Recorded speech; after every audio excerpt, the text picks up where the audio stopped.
Network 44 में आपका स्वागत है। तो चलिए बढ़ते हैं आज की कहानी की ओर। कहानी शुरू करने से पहले अगर आपने अभी तक हमारे YouTube चैनल को सब्सक्राइब नहीं किया है तो कर ले, ताकि आने वाली वीडियोज़ की नोटिफिकेशन आपको जल्द ही मिल जाए। तो चलिए बढ़ते हैं आज की कहानी की ओर। अचानक रजत उस जगह पे गिर जाता है और उसका पैर जमीन के नीचे घुसने लगता है।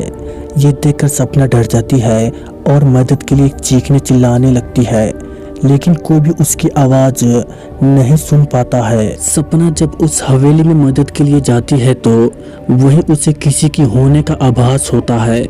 उसी वक्त तुरंत सपना गिर जाती है और कोई उसका पैर पकड़कर उसी जगह पर खींच ले जाता है जहां राणा साहब और रजत दफन हुए थे। बाद में सपना भी उसी जगह पर दफन हो जाती है। कुछ दिन बाद जब सपना अपने घर नहीं पहुंचती है तो तब उसकी बहन सलोनी अपने पति समीर और कुछ मित्रों के साथ उसे ढूंढते ढूंढते उस हवेली पे पहुंच जाते हैं। समीर एक पैरानॉर्मल एक्टिविटी का एक्सपर्ट है। जब वो सब उस हवेली पर पहुंचे तब समीर को पता चल गया कि यहाँ पे किसी बुरी आत्मा का वास है। उसने सबको सूचित कर दिया। उसी रात को उन सभी के साथ कुछ अजीबोगरीब घटना घटी, जैसे कि नल से पानी टपकना, अपने बेडरूम में मिट्टी का आ जाना, रूम की खिड़की अपने आप हिलने लगना, किसी के रोने की और चिल्लाने की आवाज़ आना। ये सब देखकर वो सभी डर जाते हैं और उनमें से एक भागने की कोशिश करता है, लेकिन राणा साहब की प्रेत आत्मा ने उसे भी जिंदा दफन कर दिया।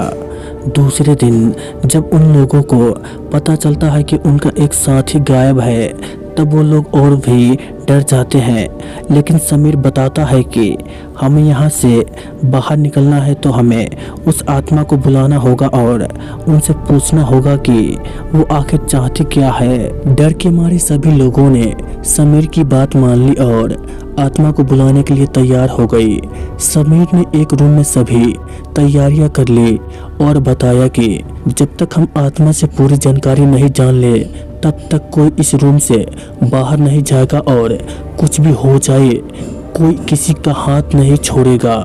समीर ने तंत्र मंत्र से आत्मा को बुलाना शुरू कर दिया। कुछ ही देर में तेज पवन और बिजली के साथ राणा साहब की आत्मा उस रूम में आ गई। समीर ने उस आत्मा से बात की, आखिर तुम चाहते क्या हो? तो लोगों को क्यों मार रहे हो? कौन हो तुम? राणा साहब की आत्मा ने कहा, निकल जाओ यहाँ से, मैं किसी को भी नहीं छोड़ूंगा, सब मारे जाएंगे। जो भी यहाँ आए गया उन सबको मार दूंगा। इतना कहकर वो आत्मा चली गई। वो लोगों ने बाद में सपना की आत्मा को बुलाया और पूछा आखिर उसके साथ क्या हुआ था। सपना की आत्मा ने उन सभी को सारी हकीकत बता दी और बोली, मुझे राणा साहब ने ज़मीन के नीचे दफन कर दिया है, प्लीज़ मुझे यहाँ से निकालो। सलोनी ने अपने बहन सपना से कुछ पूछा, राणा साहब की आत्मा को कैसे मारा जाए।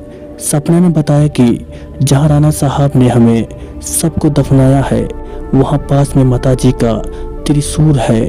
उस त्रिशूल से राणा साहब की आत्मा को मारा जा सकता है और इस महल को उनकी चंगुल से बचाया जा सकता है। इतना कहकर सपना की आत्मा वहाँ से चली गई।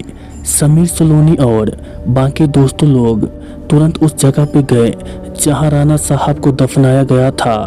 राणा साहब की आत्मा ने उन सभी को त्रिशूल के पास जाने के लिए रोका, लेकिन सलोनी की भी तरह उस त्रिशूल के पास पहुंच गई और उसी त्रिशूल से राणा साहब पे वार किया।